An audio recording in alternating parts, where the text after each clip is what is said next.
आयोजन हमारी बहनों ने, हमारे साथियों ने, विद्यार्थियों ने रखा, इसके लिए हम सबके जिंदा होने का प्रमाण है। बिल्कुल कि हम जिंदा है, हम अन्याय अत्याचार नहीं सहेंगे। हम सबका सरकारें उनको सजा देने के बजाय उनके पीछे पूरी ताकत के साथ उनको बचाने के लिए खड़ी है। हम किसी पार्टी की बात, सरकार की बात नहीं कर रहे हैं। तो किसी की भी सत्ता हो, तो निर्भया हत्याकांड वाला, सामाजिक क्षेत्र से जुड़े हुए लोग हैं, जो जागरूक लोग हैं, जो हमारी महिलाएं, सबको हमने निवेदन किया कि हमें इस तरह का जो भी ये कुकृत्य काम महिलाओं के साथ हो रहा है, हमने एकजुट होकर के एक आवाज उठानी है। यूके न्यूज उत्तराखंड, सिर्फ सच। नमस्कार, आप देख रहे हैं यूके न्यूज उत्तराखंड। मैं सुनील पुंडीर। और पूरे देश में वो जो अलग अलग घटनाएं नजर आ रही हैं, कुछ ऐसे अमानवीय कृत्य हैं जिनको कहीं से भी बख्शा नहीं जा सकता है। बात हो चाहे पश्चिम बंगाल की, बात हो देहरादून की, या बात हो रुद्रपुर की, या जहाँ जहाँ पर भी इस प्रकार की ये कृत्य हो रहे हैं, अमानवीय घटनाएं हो रही हैं, इसको कहीं से भी सहन नहीं किया जा सकता है।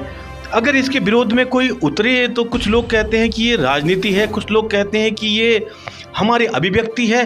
बहरहाल हर एक व्यक्ति को हो, चाहे वो किसी सोच का हो, किसी धर्म का हो, किसी संप्रदाय का हो, चाहे किसी पार्टी विशेष का ही क्यों ना हो, लेकिन इस तरह की कुत्सित मानसिकता रखने वाले व्यक्तियों, इस प्रकार के अपराधियों के खिलाफ उसे डटकर सामने आना चाहिए और समाज से इस प्रकार की जो गंदगी है उसको मिटाने में अपना सहयोग देना चाहिए।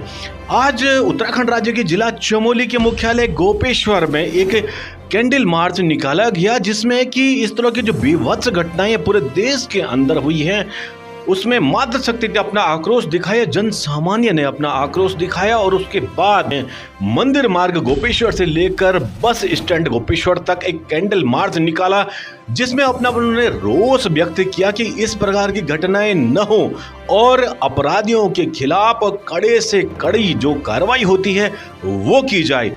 तो चलिए देखते हैं पूरी रिपोर्ट।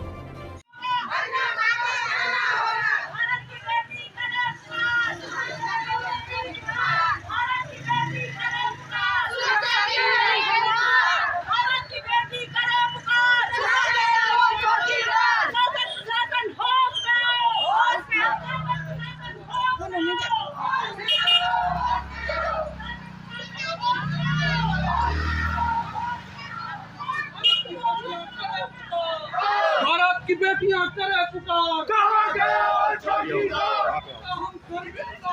तेरे कातिल जिंदा है, तेरे कातिल जिंदा है।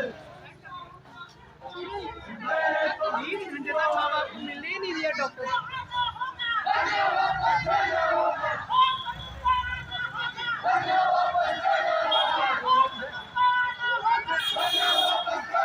ये बहुत दुर्भाग्यजनक बात है। इसलिए आज का ये जो आयोजन हमारी बहनों ने, हमारे साथियों ने, विद्यार्थियों ने रखा, इसके लिए हम सबके जिंदा होने का प्रमाण है। बिल्कुल कि हम जिंदा है, हम अन्याय अत्याचार नहीं सहेंगे। हर अन्याय अत्याचार के खिलाफ आवाजें बुलंद होगी, ये सत्ताओं को बता दिया है। गोविंद कर जो स्कॉटलैंड से MBBS की डिग्री लेकर आए, कौन नहीं चाहता मेरा बच्चा बड़ा PG करे, बड़ा डॉक्टर बने। उसने इंग्लैंड में प्रैक्टिस को ठोकर मारकर वो RG राधा गोविंद कर कलकत्ता में आए। उन गली मोहल्लों में, उन स्लम बस्तियों में जहां मेडिकल सुविधाएं नहीं थी, वहां उन्होंने मेडिकल सुविधाएं दी। हम किसी पार्टी की बात, सरकार की बात नहीं कर रहे हैं। तो किसी की भी सत्ता हो, तो निर्भया हत्याकांड वाला खबर है, बाबा राम रहीम जिस पर संगीन आरोप हैं बच्चों के साथ दुराचार के, आज पैरोल पर घूम रहा है, कार में इस तरह से चल रहा है जैसे संत महात्मा हो। आसाराम बापू, हम एक बात कहना चाहते हैं, आप लोग हमारी माताएं और बहनें हैं। हमारे बच्चों को जो संस्कार मिलते हैं वो सबसे पहले संस्कार घर से मिलते हैं। मैं नहीं समझता कि किसी बाबा की शरण में जाने से बच्चे के संस्कार बढ़ेंगे, बच्चे की बुद्धि बढ़ेगी, बच्चे का भविष्य उज्ज्वल नागरिक होने के नाते इस तरह की तमाम घटनाएं, ये महिलाओं का सवाल नहीं है, ये हमारे समाज में जिस तरह से विकृतियां बढ़ रही हैं, एक के बाद एक हमारी बच्चियों को अपनी जान से हाथ धोना पड़ रहा है। हम नहीं है ये हमारे जो पूरे व्यापार संघ है, जो हमारे सामाजिक क्षेत्र से जुड़े हुए लोग हैं, जो जागरूक लोग हैं, जो हमारी महिलाएं, सबको हमने निवेदन किया कि हमें इस तरह का जो भी ये कुकृत्य काम महिलाओं के साथ हो रहा है, हमने एकजुट होकर के एक आवाज उठानी है। कई बहनों ने बोला क्या होगा मोमबत्ती जला करके, एक संदेश होता कि हम किसी को गोली थोड़ा मार सकते हैं, लेकिन एक संदेश होता है कि समाज में इस तरह के कुकृत्य काम हो रहे हैं। और आज दिन प्रतिदिन और अफसोस के साथ बोल रही हूँ कि हमारे इस उत्तराखंड देवभूमि को भूल किया गया। हर रोज कुछ ना कुछ ऐसी घटनाएं हो रही हैं, चाहे नाबालिग बच्ची हो, चाहे नौकरी पेशा महिला हो, चाहे घरेलू महिला हो।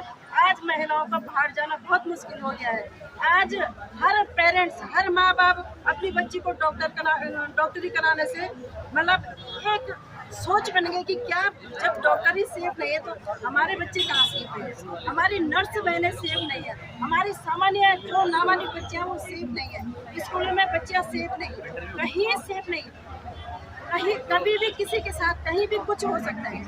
तो हम सब लोगों ने एक होकर के आवाज उठानी है। और बहुत ही बड़ा दुर्भाग्य हमारा इस देश का है जो इस तरह के अपराध बढ़ रहे हैं। एक जानवर भी इस तरह का कोई अपराध नहीं करता है जो आज मनुष्य के अंदर जो पैदा होती है। क्या ऐसी प्रकृति उन लोगों के अंदर है कि जो हमारे देश में कभी महिलाओं को नंगा घुमाए जा रहे हैं, कभी महिलाओं के साथ इतना बड़ा विभत्स कांड किया जा रहा है।